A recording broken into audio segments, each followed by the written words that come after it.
नमस्कार मेरी प्यारी लॉयल फैमिली, मैं मिस्टर हेल और आज के इस पॉडकास्ट में मैं आपके लिए लेकर आया हूं एक ऐसी सच्ची डरावनी आप बीती जिसे सुनने के बाद आप अकेले में अंधेरे को पहले जैसा नहीं देख पाएंगे।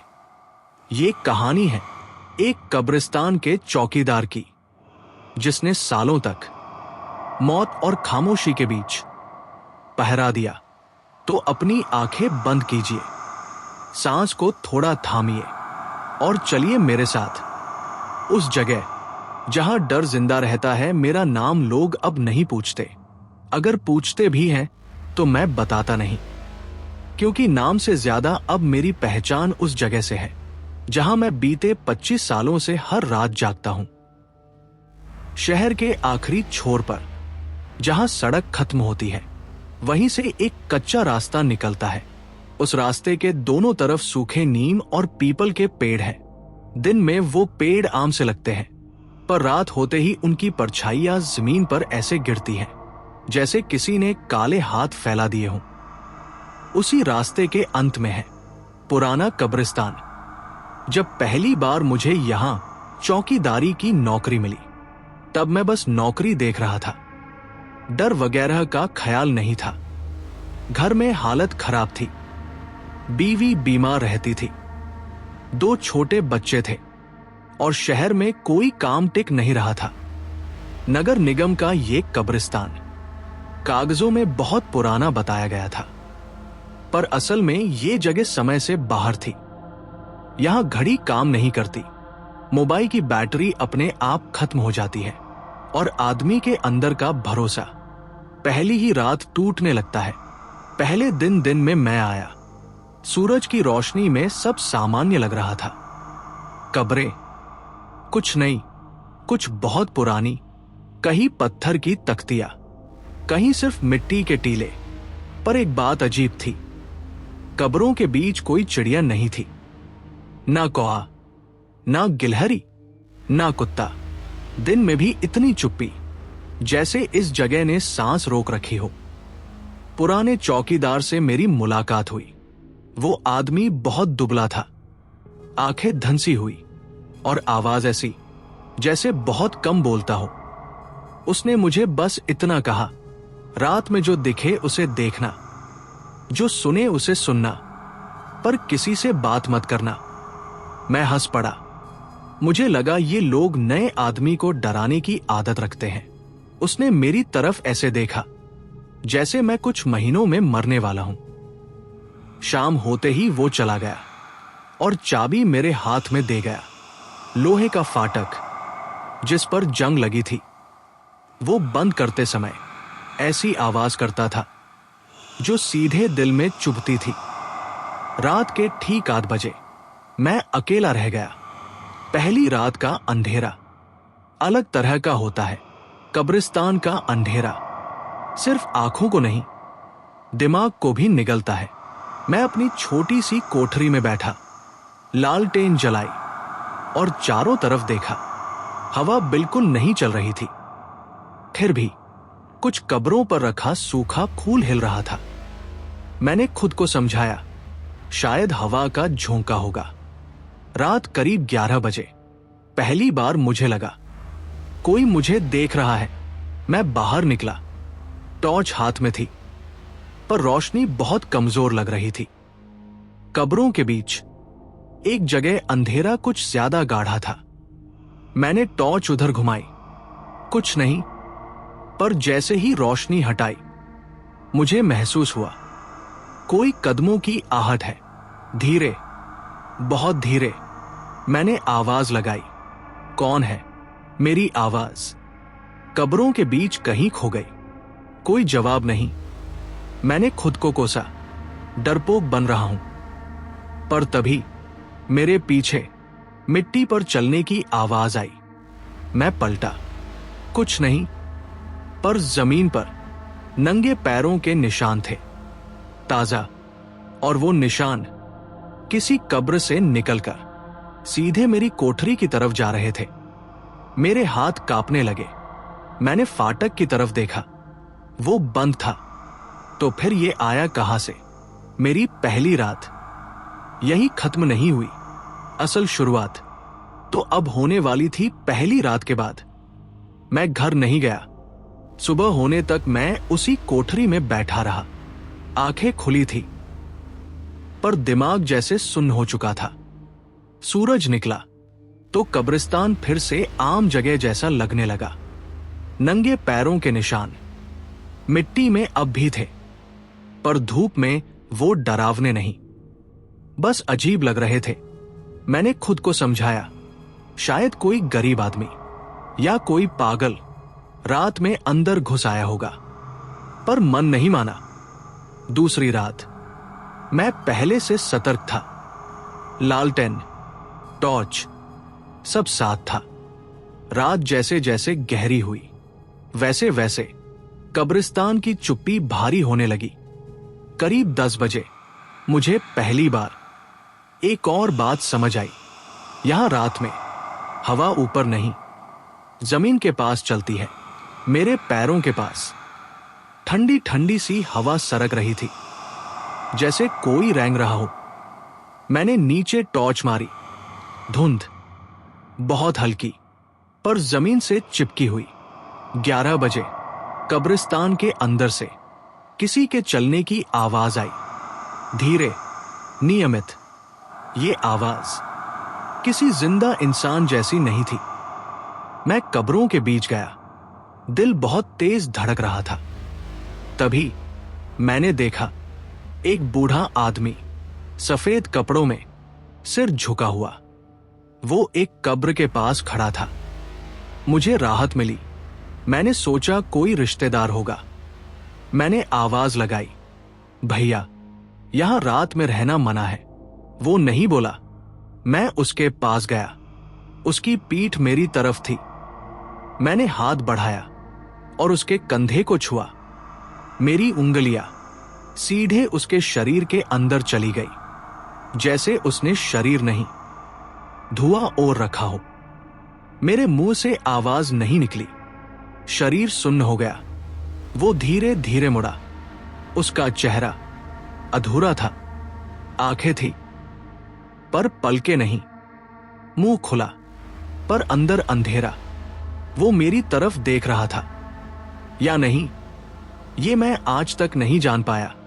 मैं पीछे हटा और गिर पड़ा। जब मैंने दोबारा देखा, वो गायब था, पर जिस कब्र के पास वो खड़ा था, उस मिट्टी में ताजा दरारें थी, जैसे अंदर कुछ हिला हो। उस रात मैं सोया नहीं। सुबह होते ही मैं पुराने चौकीदार को ढूंढने गया। वो नहीं मिला।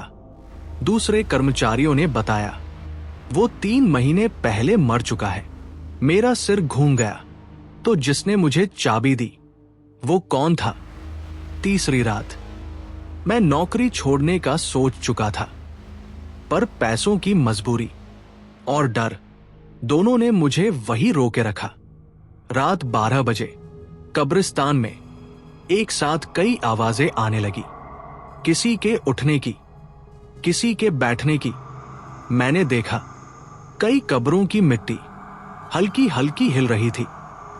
फिर एक कब्र से एक हाथ बाहर आया, सिर्फ हाथ, काला, सूखा, नाखून लंबे।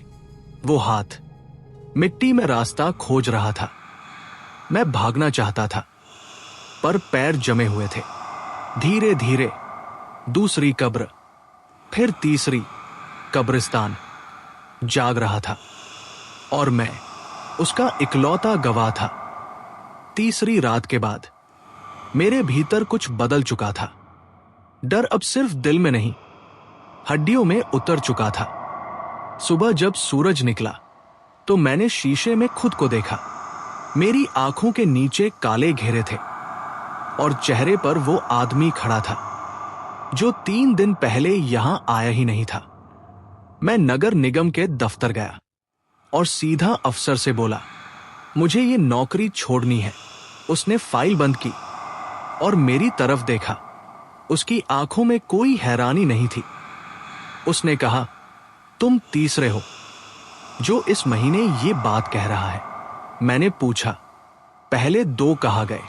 उसने जवाब नहीं दिया, बस इतना बोला, अगर आज रात ड्यूटी नहीं की तो तनख्वाह नहीं मिलेगी।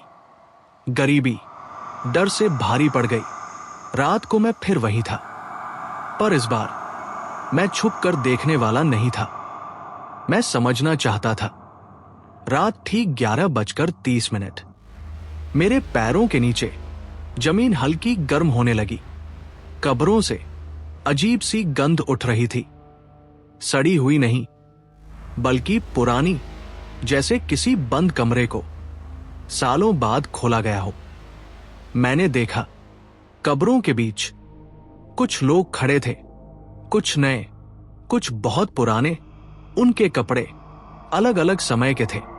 कोई धोती में, कोई कुर्ता पायजामा में, कोई अंग्रेजों के जमाने की वेशभूषा में, पर सबकी आंखें एक जैसी थी, खाली। वो आपस में बात नहीं कर रहे थे, बस चल रहे थे एक गोल दायरे में। मैं छुप कर देख रहा था। तभी मेरे कान में एक आवाज आई, अब तुम देख सकते हो। मैं चौंक गया। मेरे सामने वो पुराना चौकीदार खड़ा था, जिसने मुझे चाबी दी थी। मैं कांप गया। तुम मरे हुए हो, मैं बोल पड़ा। वो मुस्कुराया। यहां सब मरे हुए हैं, और कुछ जो धीरे धीरे मर रहे हैं। मैंने पूछा, ये सब क्या है? उसने कब्रिस्तान की तरफ इशारा किया। ये जगह सिर्फ दफनाने के लिए नहीं है। यहां वो आते हैं जिनकी मौत अधूरी रह गई, जिनका नाम किसी ने नहीं लिया, जिनकी आखिरी सांस किसी ने नहीं सुनी। रात में उन्हें चलने दिया जाता है। अगर नहीं चलेंगे तो बाहर चले जाएंगे। मैं समझ गया। चौकीदार रोकने के लिए नहीं, देखने के लिए रखा जाता है, गवाह बनाने के लिए। मैंने कहा, तो मैं क्यों? वो बोला, क्योंकि तुम डर के बावजूद रुके, और जो रुक जाता है वो लौट नहीं पाता। उस रात मैंने पहली बार अपनी कब्र देखी। एक कोने में नई मिट्टी, मेरे नाम के बिना। मेरे पैरों के नीचे जमीन हल्की सी हिली, और मुझे एहसास हुआ मेरी कहानी अभी खत्म नहीं हुई। उस रात जब मैंने अपनी ही कब्र देखी तो डर खत्म हो गया। डर के बाद जो आता है वो खालीपन होता है। मैं वहीं खड़ा रहा, भागा नहीं, चिल्लाया नहीं, बस देखता रहा। पुराना चौकीदार मेरे पास था। उसका चेहरा अब डरावना नहीं लग रहा था। वो थका हुआ लग रहा था, जैसे किसी ने बहुत समय से उसे सोने नहीं दिया हो। उसने कहा, अब तुम पूछोगे नहीं, क्योंकि जवाब तुम्हारे अंदर उतर चुके हैं। और सच में मेरे मन में कोई सवाल नहीं था। कब्रिस्तान की हवा अब मुझे ठंडी नहीं लग रही थी। वो पहचान की लग रही थी, जैसे कोई पुराना कपड़ा जो सालों बाद पहनो तो अजीब लगता है, पर फिर शरीर उसी में ढल जाता है। रात गहरी होती गई। कब्रों के बीच चलने वाले लोग अब साफ दिख रहे थे। कुछ औरतें जिनके बाल जमीन को छू रहे थे, कुछ बच्चे जिनकी आंखें बहुत बड़ी थी, कुछ बूढ़े जो चल नहीं पा रहे थे पर फिर भी चल रहे थे। कोई रो नहीं रहा था, कोई हंस नहीं रहा था, सब बस मौजूद थे। मैंने देखा, एक औरत एक कब्र के पास बैठी थी। वो अपनी गोद में कुछ हिला रही थी, पर उसकी गोद खाली थी। मैंने आगे बढ़ना चाहा, पर चौकीदार ने सिर हिला दिया। उसने कहा, देखो, पर शामिल मत हो। मैं रुक गया। तभी मुझे एहसास हुआ, यहां कोई परछाई नहीं थी, ना मेरी ना उन सब की। सिर्फ एक परछाई थी, कब्रिस्तान की। वो हर किसी के नीचे फैली हुई थी। धीरे धीरे लोग अपनी कब्रों की तरफ लौटने लगे। कोई लेट गया, कोई बैठा, कोई मिट्टी में समा गया। सुबह होने से पहले सब खत्म हो गया। सूरज निकला, कब्रिस्तान फिर शांत था। मैंने राहत की सांस ली, पर तभी मेरे पैरों में दर्द हुआ। मैंने नीचे देखा। मेरे पैरों के तलवे मिट्टी से सने हुए थे। नहीं, ये मिट्टी नहीं थी। ये वही मिट्टी थी जो कब्रों पर होती है। मैंने अपने हाथ देखे। नाखूनों के अंदर मिट्टी भरी थी, जैसे मैंने रात भर खुदाई की हो। मैं डर गया। पुराना चौकीदार अब वहां नहीं था। उसकी जगह एक नई कब्र थी और उस पर उसका नाम लिखा था। मुझे समझ आ गया, अब अगला मैं हूं। दिन में मेरे घर वाले मुझे अलग देखने लगे। बीवी ने पूछा, तुम्हारी आंखें ऐसी क्यों हो गई हैं? मैंने जवाब नहीं दिया। बच्चे मेरे पास आने से डरने लगे। पड़ोसी कहते, तुमसे मिट्टी की गंध आती है। और रात होते ही मुझे नींद नहीं आती। मेरे कान कब्रिस्तान की तरफ लगे रहते, जैसे कोई बुला रहा हो। और हर रात मैं बिना याद के वहां पहुंच जाता। मेरे कदम खुद चलने लगे थे। मैं अब चौकीदार नहीं था, मैं पहरे में था। अब मुझे अपना नाम याद नहीं रहता। कभी कभी लगता है शायद मेरा कोई नाम था, पर वो याद ऐसा है जैसे बचपन का सपना जिसका चेहरा धुंधला हो चुका हो। दिन में लोग मुझे आवाज देते हैं, पर उस आवाज में मेरा नाम नहीं होता। बस एक इशारा होता है, जैसे कोई किसी चीज को बुला रहा हो। नगर निगम के कागजों में मेरे नाम की जगह सिर्फ चौकीदार लिखा है। मैंने एक बार पूछा, मेरा नाम कहाँ है? क्लर्क ने फाइल पलटी और बोला, यहां कभी नाम लिखा ही नहीं था।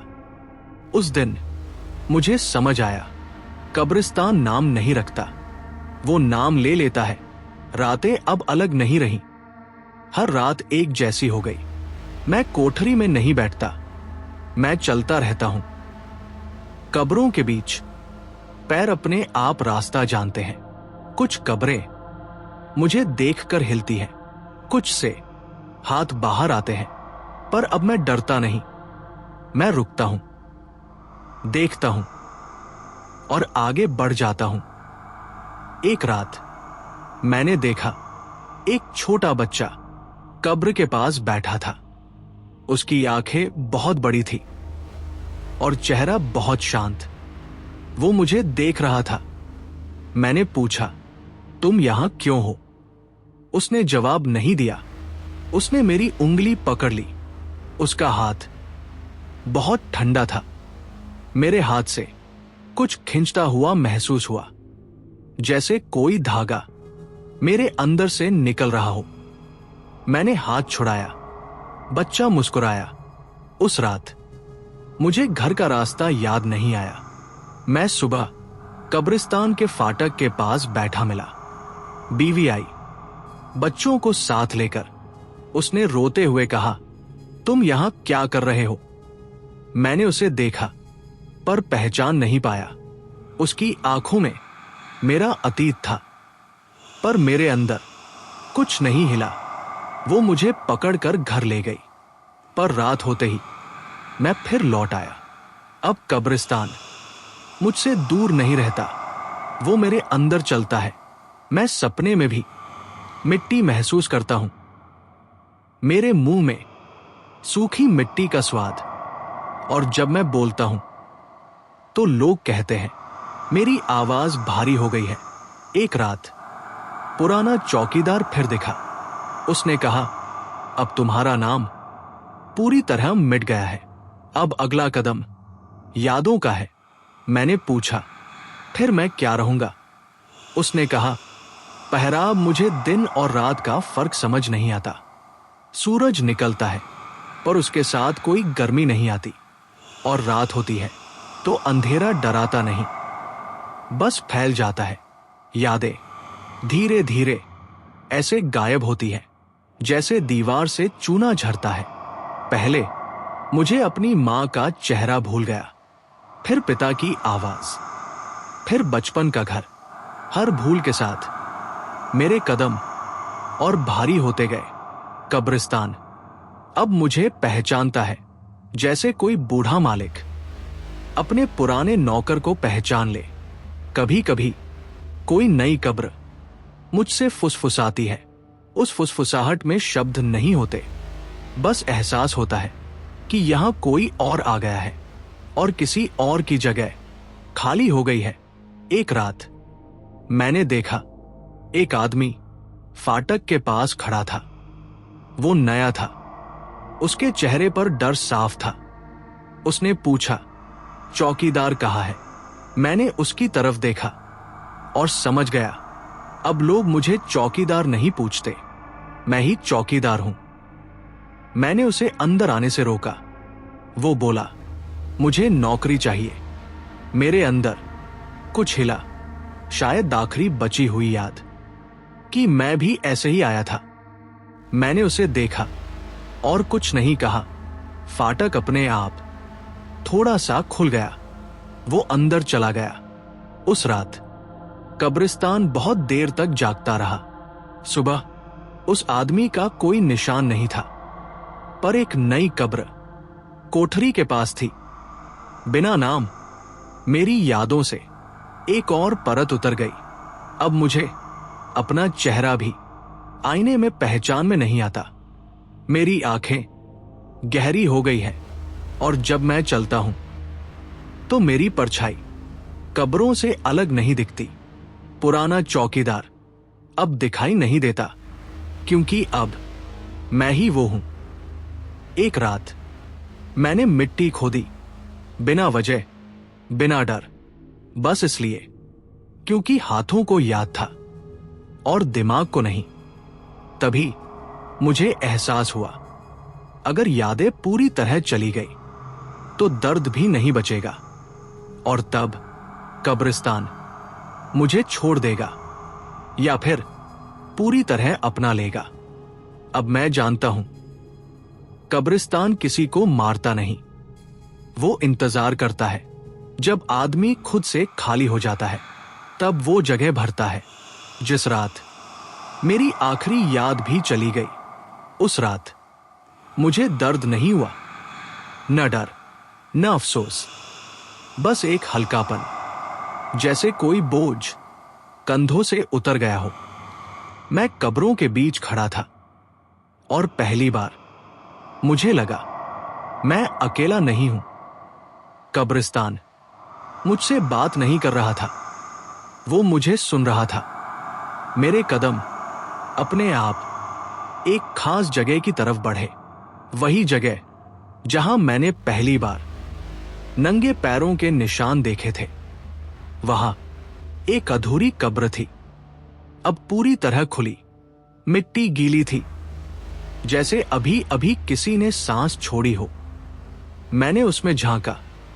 अंदर कोई शरीर नहीं था, बस अंधेरा, गहरा और शांत। मुझे समझ आ गया, ये कब्र मेरे लिए नहीं है, ये उस जगह के लिए है जहां मैं खड़ा हूं। कब्रिस्तान आदमी को दफन नहीं करता, वो उसे पहरे में बदल देता है, ताकि बाहर की दुनिया अंदर न आ सके और अंदर की चीजें बाहर न जाए। हर चौकीदार एक दरवाजा होता है। जब पुराना दरवाजा पूरी तरह घिस जाता है तो नया लगाया जाता है। मैंने फाटक की तरफ देखा। वहां एक और आदमी खड़ा था, डरा हुआ, उलझा हुआ। वही नजर जो कभी मेरी थी। मैं उसके पास गया। उसने मुझसे पूछा, यहां कोई है? मैंने सिर हिलाया। मैंने उसे चाबी दी, लोहे की, ठंडी। उसकी उंगलियां कांपी। मैंने उसे देखा और पहली बार मुझे लगा कुछ खत्म हो रहा है या शुरू। मैं कब्रों की तरफ मुड़ा। मेरे कदम भारी नहीं थे, मेरी परछाई अब जमीन से जुड़ी थी। मैं नीचे उतरा। मिट्टी मुझ पर गिरी। अंधेरा मुझे पहचानता था।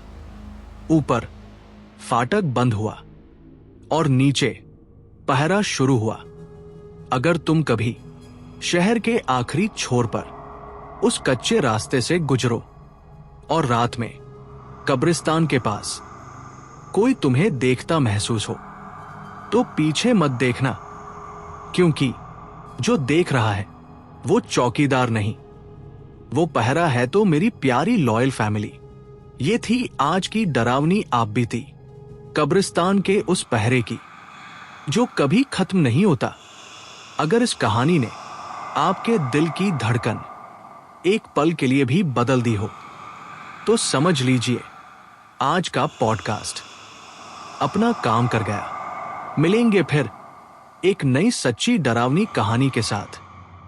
तब तक याद रखिए, डर को महसूस करना कमजोरी नहीं बल्कि इस बात का सबूत है कि आप अब भी जिंदा हैं। मैं हूं मिस्टर हेल और आप सुन रहे थे अंधेरे की आवाज। जल्द मिलेंगे अगली रात अगली कहानी के साथ।